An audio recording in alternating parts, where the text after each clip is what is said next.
Hello, Gregg for online tennis instruction. I'm going to talk to you today about the contact point. The idea is wherever the ball goes, that's where the strings are pointing at contact. So this is a real fundamental concept, but it's important that you realize that. So if the strings are pointing upwards, the ball's going to go straight up. So in other words, if the ball goes too high, I know my racket was most likely open at contact.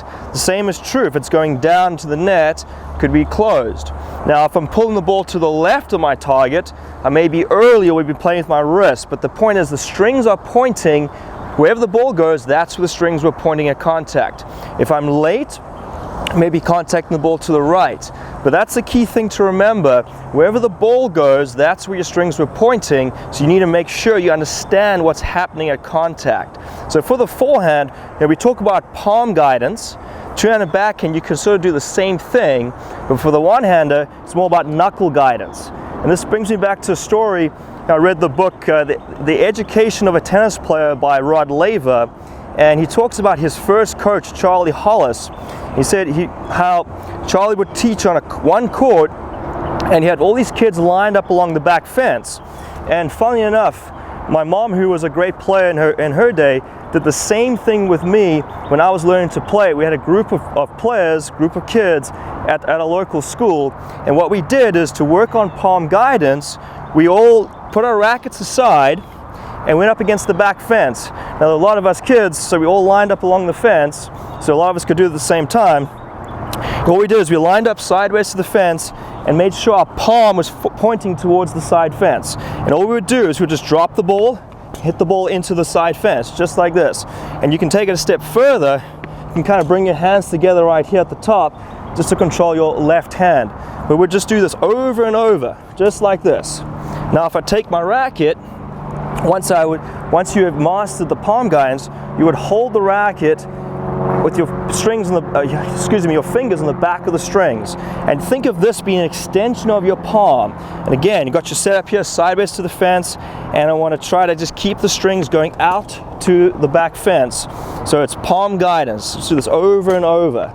And that's so critical. Understanding contact will really help you when you're working on form and technical adjustments on your swing, but understanding this makes a big difference. So I'm going here with the palm, and then once you got that, you would move back, would hold the racket halfway down, palm to the target, and just hit this way. And we'll just keep doing this over and over. See, I'm not taking a massive backswing, I'm just keeping both hands on the same side as the hitting side, the right side of my body, and just go palm to the target. All right, and then the next progression, you would hold the racket all the way down, same thing.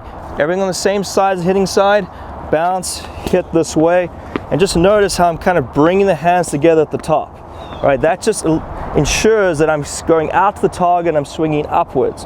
But the key thing here is palm guidance, and you want to start with the palm and then progress it. Now the same thing is true for the two-handed backhand. The two-handed backhand, for most players, it's a left-hand dominant shot. So they say about 70% of the muscle contraction happens with this left side. So you can do the same drills with your left palm going out to the target. So you'd go through the same things here.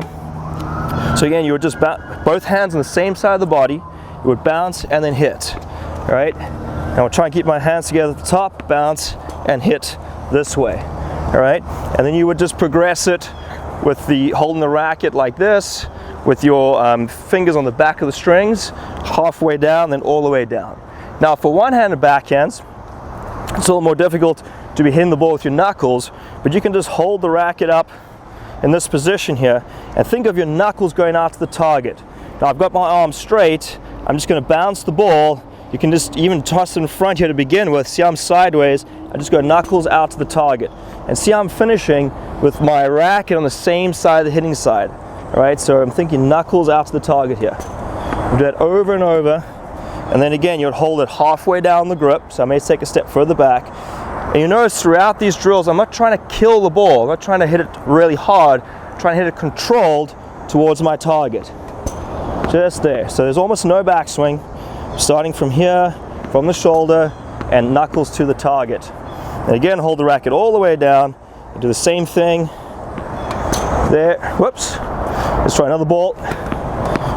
You can even toss under once you've gripping the racket all the way down, knuckles to the target there. All right, so no matter your level, go and try these drills and work through the progressions and really take your time. When you're able to master the one, then move on to the next. But sometimes for some players, especially for beginning players, you always take them through these drills, and it may take a little bit longer, but just stick with it, because this is such an important concept that will really help you as you progress as a tennis player.